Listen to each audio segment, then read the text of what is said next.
ആ കരിസ്മാറ്റിക് നവീകരണത്തിൻ്റെ സുവർണ ജൂബിലിയോടനുബന്ധിച്ച് നടക്കുന്ന ഈ ആഗോള മലയാളി സംഗമത്തിൻ്റെ ഭാഗമായിട്ട് ഒരു കരിസ്മാറ്റിക് മൂവ്മെൻ്റ് ആയ ജീസസ് യൂത്തിലെ കുറച്ച് യുവാക്കന്മാർ ഇപ്പോൾ നമ്മളോടുകൂടെയുണ്ട്. ഇന്ന് നിങ്ങളുടെ ഭാഗമായിട്ട് ഒരു സ്കിറ്റ് ഉണ്ട് എന്ന് കേൾവിപ്പെട്ടു. എന്താണ് നിങ്ങൾ ആ സ്കിറ്റിലൂടെ കൊടുക്കാൻ ആഗ്രഹിക്കുന്നത്?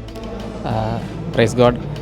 ഞങ്ങൾ മെയിനായിട്ട് ഉദ്ദേശിക്കുന്നത് ഹോളി സ്പിരിറ്റിനെ പൂർണ്ണമായിട്ടും കാണിക്കാന്നുള്ള രീതിയിലാണ് ഞങ്ങൾ ഉദ്ദേശിക്കുന്നത്. സോ ആ ഒരു രീതിക്കാണ് സ്ക്രിപ്റ്റ് ഞങ്ങൾ ഡെവലപ്പ് ചെയ്തേക്കുന്നത്. So I just want to let them know that you are cold, you are precious. ആ ഒരു തീമാണ് ഞങ്ങൾ മെയിനായിട്ട് എടുത്തേക്കുന്നത്.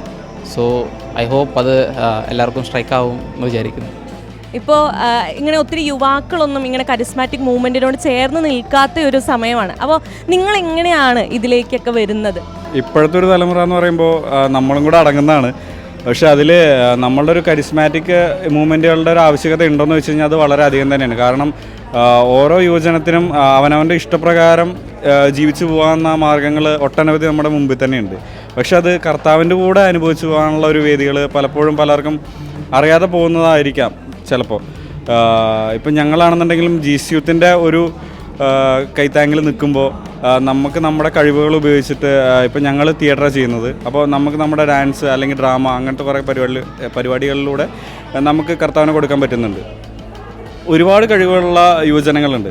അപ്പോൾ അവർക്ക് കടന്നു വരാൻ പറ്റുന്ന ഒട്ടനവധി ഓപ്പർച്യൂണിറ്റികളും അതുപോലെ കർത്താവിൻ്റെ കൂടെ നടക്കാൻ പറ്റുന്ന ഒരുപാട് നല്ല നല്ല അനുഭവങ്ങളും നല്ല നല്ല വഴികളും ഇത്തരത്തിലുള്ള മൂവ്മെൻറ്റുകളിലൂടെ നമുക്ക് കിട്ടുന്നുണ്ട്.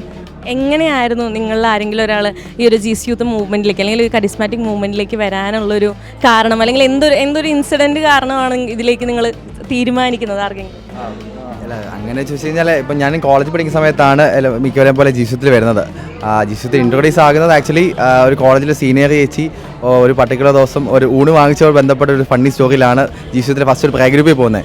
പക്ഷേ നമുക്ക് ഞാനൊരു ബോയ്സ് സ്കൂളിൽ പഠിച്ചു, എന്നിട്ട് ഒരു ബോയ്സ് കോളേജിൽ കണ്ടിന്യൂ പഠിക്കുമ്പം നമ്മളെ സംബന്ധിച്ച് കുറേ മിഥ്യാധാരണ, ലോകത്തെക്കുറിച്ചുള്ള കുറേ ധാരണകളൊക്കെ ഉണ്ടായിരുന്നു. അതിനെയൊക്കെ അത് ലംഘിച്ച് ഒരു ജീസത്തിൽ ചേച്ചിയുടെ ഫസ്റ്റ് ഇൻട്രൊഡക്ഷനാണ് എന്നെ ജീസത്തിൽ ഫസ്റ്റ് ഒരു പ്രേ ഗ്രൂപ്പിൽ എത്തിച്ചത്. പക്ഷേ അവിടുന്ന് പതുക്കെ ഗ്രാജുവലായിട്ടുള്ള പ്രേ മീറ്റിങ്ങിൽ കണ്ടിന്യൂസ് ആയ പോവുകളും ഈ പറഞ്ഞ ആരാധന ഫണ്ടിൽ ഇരിപ്പുള്ളൂ. അങ്ങനെ ഗ്രാജുവലിയാണ് ഞാനെന്ന ഇന്നത്തെ ജീസത്ത് ഫോം ആയത്.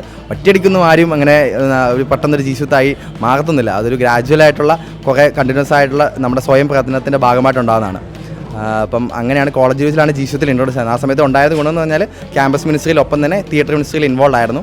അതുകൊണ്ട് എനിക്ക് എൻ്റെ ടാലൻറ്റുകൾ കൃത്യമായിട്ട് പ്ലേസ്ഡ് ആകണം, എൻ്റെ എനർജി കൃത്യമായിട്ട് സ്പെൻഡായി. അതിനൊപ്പം തന്നെ കർത്താവിന് വേണ്ടി എൻ്റെ എനർജി സ്പെൻഡ് ചെയ്തു എന്നതാണ് ഈ സമയങ്ങളിൽ ഏറ്റവും സന്തോഷമുള്ള കാര്യം. ഞങ്ങൾ തിയേറ്റർ മിനിസ്ട്രി എപ്പോഴും ഇങ്ങനെ കൂടുമ്പോൾ ഞങ്ങൾ പ്രോഗ്രാമിന് കയറും തൊട്ട് മുന്നേ എപ്പോഴും പറയുന്നൊരു വേർഡുണ്ട്, അതായത് ഞങ്ങൾക്ക് കർത്താവ് ഞങ്ങൾക്കല്ല അങ്ങയുടെ നാമത്തിന് മഹത്വം ഉണ്ടാകട്ടെ എന്നുള്ളത്.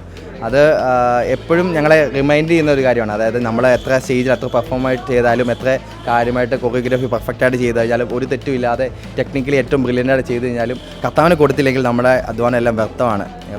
മണവാളനല്ലെങ്കിൽ മണവത്തോടെ അധ്വാനം വ്യർത്ഥമാണെന്നതുപോലെ ഞങ്ങൾ ചെയ്തത് ഏത് ചെറിയ ആക്ട് ആയിക്കോട്ടെ, ചെറിയ ഡ്രാമ ആയിക്കോട്ടെ, ചെറിയ ഡാൻസ് ആയിക്കോട്ടെ, എന്താണെങ്കിലും കർത്താവിനെ പ്രഘോഷിക്കാനാകട്ടെ എന്നതാണ്. അപ്പം താങ്ക് യു ചേട്ടന്മാരെ. നമ്മൾ ചെയ്യുന്ന എന്ത് ചെറിയ കാര്യമാണെങ്കിൽ പോലും അതിലൂടെ കർത്താവിനെ കൊടുക്കാനായിട്ട് നമുക്കും സാധിക്കട്ടെ.